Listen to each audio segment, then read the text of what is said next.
Bajaj finance. अब ये जो नतीजे हैं ये कौन से हैं? ये हमने कब अपडेट किए होंगे? पुराने रिजल्ट है, जब फाइनेंशियल ईयर 23 के रिजल्ट आए तब के है कि नहीं, राइट? उस समय मैंने ये डेटा उसमें लिंक किया था, राइट?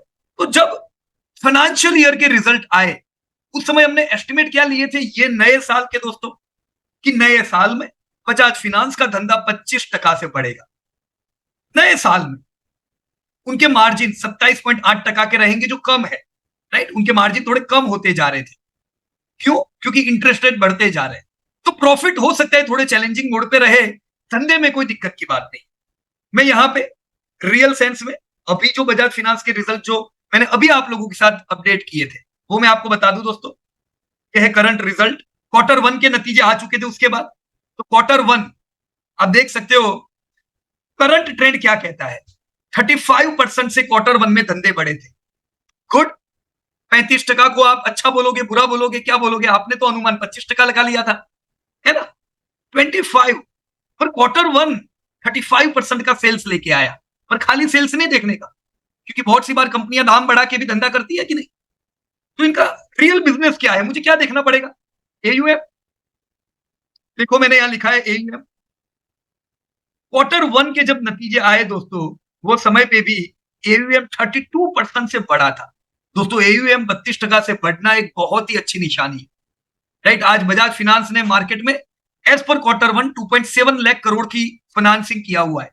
तो इतनी इनकी एश्योरिटी है ब्याज आने की, राइट? जो पिछले साल खाली 2 लाख करोड़ थी दोस्तों, इसीलिए धंधे उनके बढ़िया पड़े थे। पर चैलेंजेस किधर थे? देखो, धंधे बढ़िया, एयूएम बढ़िया, धंधे बढ़िया, पर इनके मार्जिन डिक्रीज हो रहे हैं। 28 का 27.5, राइट? देखो मार्जिन में क्या करने का, is equal to minus this 50 basis point से मार्जिन डिक्रीज हुए, इसीलिए प्रॉफिट इनके कम बढ़े। कितने बढ़ने चाहिए थे? 35% से बढ़ने चाहिए थे, थोड़े कम बढ़े, राइट? तो हम लोग प्रिपेयर थे Q1 में कि धमाकेदार धंधा है, 32%। तो मार्जिन चैलेंजिंग मोड पे है, राइट? अब जब H1 के रिजल्ट आए, H1 यानी Q2, ध्यान से देखना दोस्तों, H1 हम लोग Q1 से पॉजिटिव तो हो ही गए होंगे ना, क्योंकि 32% एयूएम था। चलो H1 में मैं पहले देखूंगा एयूएम कैसा आया। कैसा है दोस्तों एयूएम? लोन इनकी बढ़ती जा रही है कि घटती जा रही है? नई लोन नहीं बेच पा रहे लगता है ये लोग, क्या कहते हो आप लोग? कमाल है दोस्तों, 2 लाख करोड़ का एयूएम 3 लाख करोड़ पहुंचने को आया। 33% एक बहुत ही बढ़िया एयूएम ग्रोथ है। इंडिया का क्रेडिट ग्रोथ 17% से बढ़ रहा है। कितना? 17% से, जिसमें बैंक, फाइनेंस, ये सब है। और ये लोग 33%, मतलब ये मार्केट से डबल स्पीड से बढ़ रहे हैं, right? So they are doing great job. 33% का एयूएम, 34% का धंधा।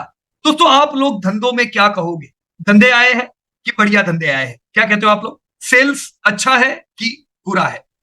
Good, right? तो धंधों में हमें देखो, बहुत लोग कह रहे हैं कि पता नहीं अभी बजाज फाइनेंस टिकेगी कि नहीं, जियो लोन लेके आ रही है। अरे कुछ नहीं, आने दो उनको भी। ये ग्रोथ कौन, ये अगर कोई दूसरी कंपनी आएगी तो बजाज को नहीं, ये वो कंपनियों को इफेक्ट करेगी जो बेचारे धंधा नहीं कर पा रहे, राइट? सबसे पहले वीक कंपनी को इफेक्ट आती है, स्ट्रॉन्ग कंपनियों को नहीं। तो ये ऑलरेडी स्ट्रॉन्ग बढ़ रहे हैं। इनके खर्चे दोस्तों 38% से बढ़े। खर्चे कितने बढ़ने चाहिए? जितने बढ़ने चाहिए ना, तो खर्चे ज्यादा बढ़े। क्यों बढ़े? अगेन दोस्तों सेम थिंग, क्योंकि इंटरेस्ट रेट हाई है, इनको खुद को फंडिंग महंगा मिल रहा है। आप देख सकते हो, मैंने लिखा हुआ है, ये मैंने आपको सिखाया नहीं है, हम नेक्स्ट वीक ये सीखेंगे। पर 54% से दोस्तों इनका खर्चा बढ़ा, राइट? जो बढ़ना चाहिए ना खाली 33% से, 33% से बढ़े तो खर्चे भी उतने बढ़ने चाहिए, पर ऐसा नहीं हुआ, ज्यादा बढ़े, जिससे प्रॉफिट 30% से बढ़े। ये बार भी मार्जिन बढ़े कि घटे, क्या कहते हो दोस्तों? 90 बेसिस पॉइंट से इस बार भी मार्जिन डिक्रीज हुए। तो हमें समझना होगा बजाज फाइनेंस की डिमांड कैसी है। एक्सट्रीमली स्ट्रॉन्ग, एकदम कूल है ये। लेकिन मार्जिन का डिक्रीज होना एक नेगेटिव बात है, जो टेम्पररी है। ये इनके हाथों में नहीं है दोस्तों। ये किसके हाथों में है बताओ? मार्जिन इंक्रीज करना कुछ हद तक इनके हाथों में है, पूरा नहीं। पूरा किनके हाथ में है? सही बात है, बिल्कुल सही बात है सर, बिल्कुल सही बात है, आरबीआई के हाथ। जैसे धीमे धीमे इंटरेस्ट रेट कम होंगे, बैंक, फाइनेंस कंपनीज, फंडिंग उनको सस्ते में मिलना शुरू हो जाएगा, तो ये मार्जिन ऑटोमेटिकली बढ़ेंगे। तो स्मार्ट इन्वेस्टर क्या करता है पता है? आपके तरफ की पॉजिटिविटी है, ये लोग एसआईपी करेंगे, एक्यूमुलेट करेंगे, जैसे ही मार्जिन बढ़ेंगे ये रॉकेट हो जाएगा, दौड़ने लगेगा, फिर आप लेने जाओगे महंगा लेना पड़ेगा। अभी प्रॉब्लम है, प्रॉफिट में प्रॉब्लम है, तो आपका बजाज फिनांस करेक्शन में है। Got it? अब इन डेटा के आधार पे दोस्तों चलो प्रेडिक्ट किया जाए। हाँ, हमको दो चीज प्रेडिक्ट करनी है। एक धंधा, देखो धंधा मैंने प्रेडिक्ट किया है, चलो चलो चलो देख लो 30%। चलो बताओ मेरे को बराबर है कि मैंने बहुत ज्यादा प्रेडिक्ट किया है कि बहुत कम है? अभी 34% से धंधे बढ़ रहे हैं।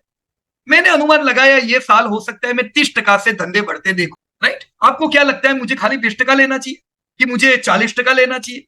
हो सकता है अलग अलग लोग अलग अलग सोच रखे दोस्तों, इसी को बाजार कहते हैं, है कि नहीं? तो इट्स ऑल राइट। पर कोई व्यक्ति आप में से कोई ऐसा होगा जो बोलेगा नहीं पीयूष भाई 50% से धंधे बढ़ेंगे? इट इज इम्पॉसिबल, ये हो नहीं सकता है। क्या आप में से कोई बोले नहीं खाली 10% से ही धंधे बढ़ेंगे? ये हो नहीं सकता है, क्योंकि 6 महीने के नतीजे आपके सामने हैं। 34% ग्रोथ है, हाउ यू कैन से खाली 10% से धंधे बढ़ेंगे? तो एक रेंज बनती है प्रेडिक्शन की, समझे आप? कोई यहां प्रेडिक्ट करेगा, कोई यहां, कोई यहां, पर इधर कोई प्रेडिक्ट नहीं करेगा। वैसे इधर भी कोई प्रेडिक्ट नहीं करेगा, कोई नहीं बोलेगा बिल्कुल खराब, कोई नहीं बोलेगा एकदम 50-50%। आप और मैं या जो बड़े बड़े निवेशक है, एफआईआई, म्यूचुअल फंड, जिन्होंने यहां पैसा डाला हुआ है, वो सारे लोग अपना अपना प्रेडिक्शन रखेंगे, पर वो होगा एक रेंज में। राइट? तो अगर आप ये रेंज में सोचते हो, आपकी सोच बिल्कुल सही है। राइट? ये मत सोचो पीयूष भाई ने 30% लिखा है, मैं 32 लिखता हूं तो मैं गलत हूं। आप गलत नहीं हो, या आपने अपनी रेंज बनाई। Right? But it's all right. हमें नहीं पता है क्या होगा, पर जो होगा इसके आजू बाजू ही होगा। तो बहुत लंबी रेंज मत रखो। मैंने 30% सेल्स प्रेडिक्ट किया है, मुझे उम्मीद है इसके आसपास में आऊं। राइट? मैंने प्रॉफिट प्रेडिक्ट किया है दोस्तों। बताओ, एवरीबडी प्लीज फोकस करना इधर, बहुत ही इंपॉर्टेंट है ये दोस्तों। आप प्रॉफिट प्रेडिक्ट नहीं कर सकते हो। नंबर वन थिंग, आप प्रॉफिट प्रेडिक्ट नहीं कर सकते हो, it is rule. You can predict volume, you can predict sales, क्योंकि वो आप सीखे थे पहले, वो सीधी रेखा में चलता है, कम वॉलेटिलिटी होती है। पर प्रॉफिट ऐसे ही दौड़ते हैं, प्रॉफिट्स आर हाईली वॉलेटाइल। तो जो चीज वॉलेटाइल है उसको आप पकड़ कैसे सकते हो? हाँ, करंट को थोड़ी ना पकड़ पाएंगे हम, वो वॉलेटाइल है, आप उसको नहीं पकड़ सकते। So we can't predict profit. तो अब हमको प्रेडिक्ट तो करना पड़ेगा। Yes, you can predict margin. तो मार्जिन में कितना बदलाव आता है? नॉमिनल 90 पैसे का डिफरेंस है, बड़ा डिफरेंस नहीं है। पर प्रॉफिट में 30% का ग्रोथ है, तो प्रॉफिट बड़े आएंगे, पर मार्जिन दोस्तों थोड़े थोड़े चेंज होंगे। तो आपको प्रेडिक्ट करने चाहिए मार्जिन। राइट? मैंने यहां पे एनुअल 24 के लिए 27% का मार्जिन प्रेडिक्ट किया है दोस्तों। क्यों? क्योंकि ये हकीकत है, ये लेटेस्ट मार्जिन है इनके, बराबर कि नहीं? तो मैंने लेटेस्ट मार्जिन ले लिए कि भाई मैं नेगेटिव हूं, मार्जिन इनके अच्छे नहीं रहेंगे, 27% ही रहेंगे। पिछले साल 27.8% मार्जिन थे, इस बार मार्जिन अपना 1% कम रहने वाला है। राइट? इन डेटा के आधार पे मैंने क्या किया, ध्यान से देख लो। मैंने पहले प्रॉफिट नहीं एस्टिमेट किए थे, मैंने मार्जिन एस्टिमेट किए।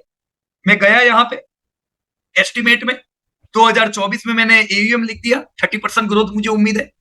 अरे 30% नहीं करूंगा क्या? अभी 33% है 6 महीने का, इतना तो मिनिमम रहेगा, कंजर्वेटिव है।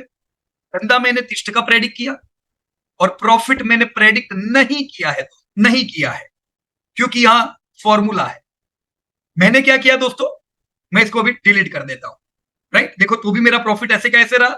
इसका मतलब क्या कि मैंने प्रॉफिट प्रेडिक्ट ही नहीं किया, मैंने धंधा प्रेडिक्ट किया। 30% ग्रोथ से बढ़ेगा, तो इस बार धंधा 50,000 करोड़ के एक बेंचमार्क को छूने वाला है। राइट? इंडिया की कंपनी 50,000 करोड़ पार होने वाली है। और एक प्रॉफिट, सुवीर जी ने बिल्कुल सही कहा, सेल्स मल्टीप्लाई बाय मार्जिन। मैंने प्रॉफिट का अंदाजा लगा दिया कि भाई इतने प्रॉफिट रहेंगे, 14,530 करोड़ के प्रॉफिट रहेंगे, तो ये ग्रोथ कितना हुआ? तो मैंने ढूंढ लिया growth, current year divide by previous year -1, लो आ गया 26%। देखो 30% से धंधे बढ़ेंगे, 30% से प्रॉफिट बढ़ने चाहिए, पर मेरे प्रॉफिट 30% से दोस्तों क्यों नहीं बढ़े? क्योंकि मार्जिन में कमी है। राइट? सो इट्स सिंपल, इसको लॉजिकली समझो दोस्तों, फॉर्मूला याद मत रखो। मैंने लॉजिक लगाया है, धंधे का ग्रोथ ढूंढा, प्रॉफिट को मार्जिन से मैंने सेट किया, ईपीएस तो प्रॉफिट जितना ही होता है, तो मैंने यहां पे डायरेक्टली लिख दिया 26% प्रॉफिट, 26% ईपीएस ग्रोथ। इन डेटा के आधार पे दोस्तों 240 का ईपीएस इस साल रहेगा। 7281 की फेयर वैल्यूएशन हुई। तो बजाज फिनांस फेयर वैल्यू के करीब है दोस्तों, ये महंगा नहीं है। तो मुझे पता चल रहा है ओके ये तो वैल्यूएशन के करीब है। क्यों? क्योंकि मार्जिन टूट रहे हैं, चैलेंज है इनके सामने। तो चलो मेरे लिए तो गुड न्यूज है। So this is the way we can predict. ये है करंट ट्रेंड जो हमें एस्टिमेट लगानी है, जो सबसे इंपॉर्टेंट है। मैं यहां लिख देता हूं 26%। ऑल राइट, तो अभी हमें खाली इतना काम करना है, नए रिजल्ट के इनपुट से मुझे मेरी करंट ट्रेंड सेट करनी है। All right,